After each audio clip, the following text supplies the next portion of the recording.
और मुझे बहुत ही शांत भाव से देख रही थी।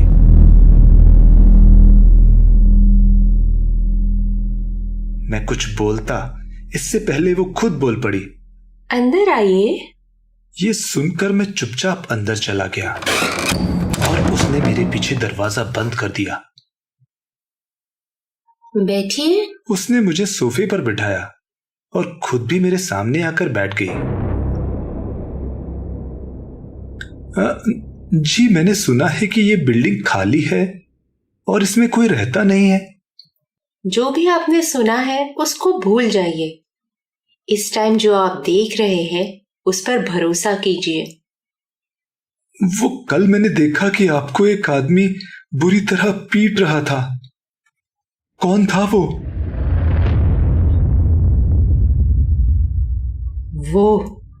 वो मेरे हस्बैंड थे।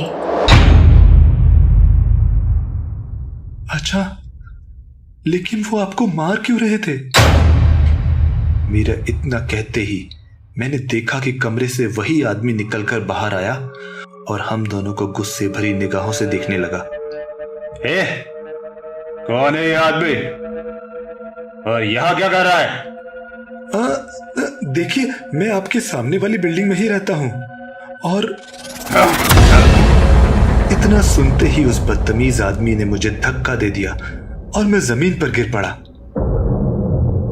फिर उसने पिछली रात की ही तरह टेबल पर रखा चाकू उठाया और बोला, तू गैर मर्दों से मिलना जुलना बंद नहीं करेगी ना? रुक, आज तेरा किस्सा ही खत्म कर देता हूं।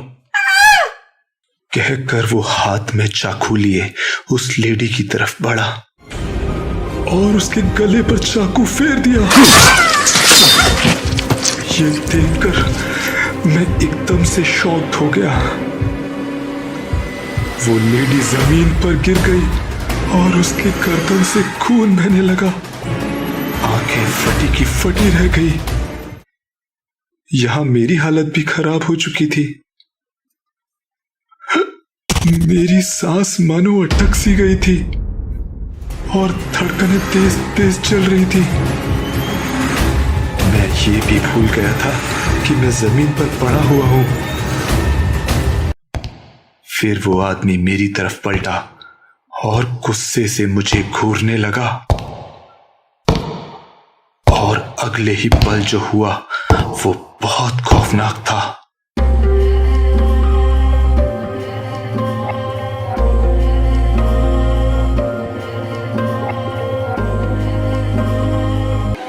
वो लेडी जो मर चुकी थी अचानक से उठ खड़ी हुई। उसकी आंखें लाल हो चुकी थी और वो बहुत ही डरावनी लग रही थी। जब उस आदमी की उस पर नजर पड़ी तो वो बोला,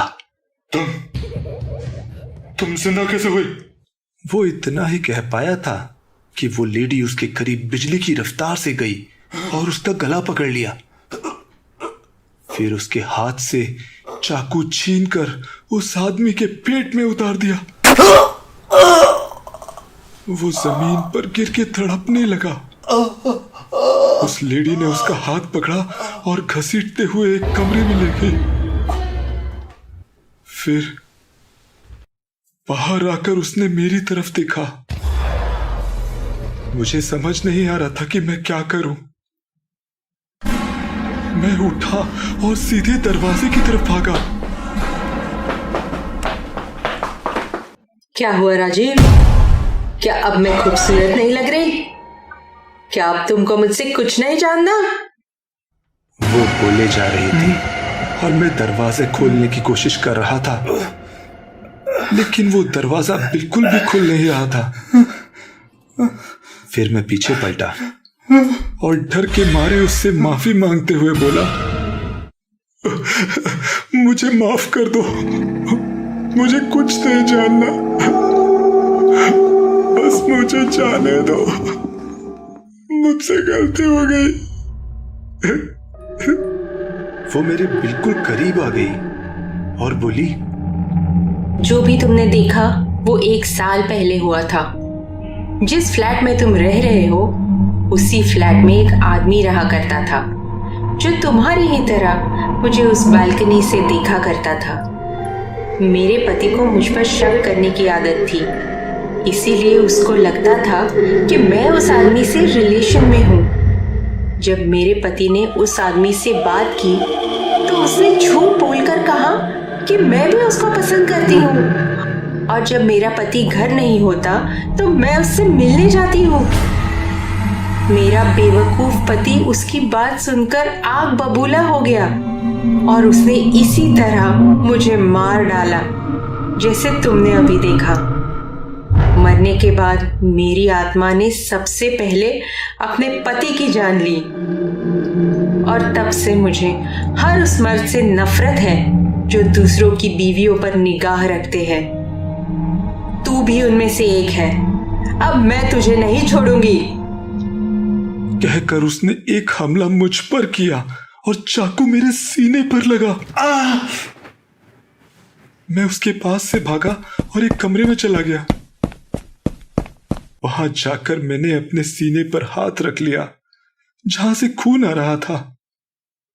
मैंने दरवाजा अंदर से लॉक कर लिया और दीवार के पास खड़ा हो गया।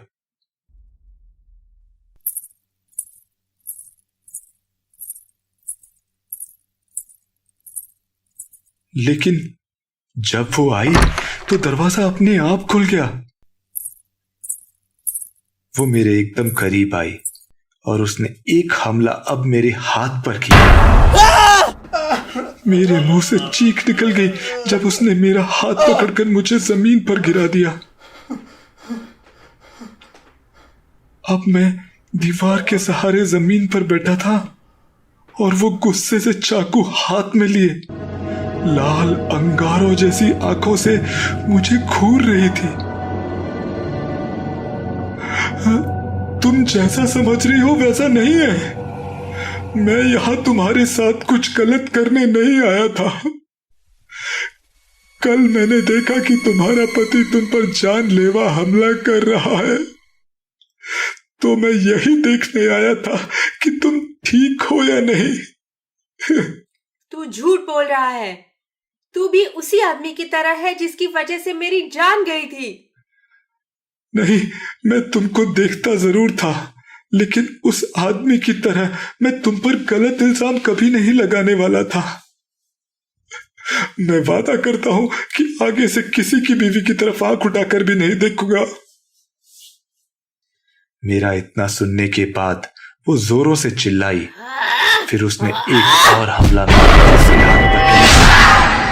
यह हमला सबसे ज्यादा तेज था और मेरे हाथ की कलाई पर हुआ था, इसलिए इसके बाद मैं कब बेहोश हो गया मुझे यह ध्यान ही नहीं रहा।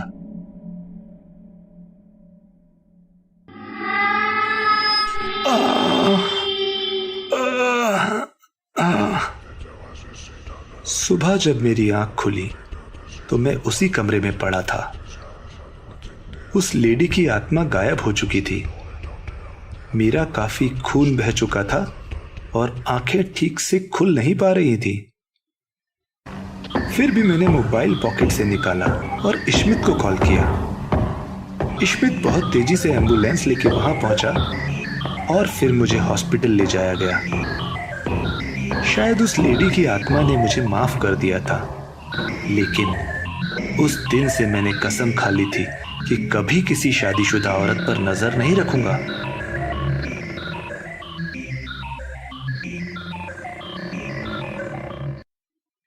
मैं आज भी उसी फ्लैट में रहता हूं और आज भी सामने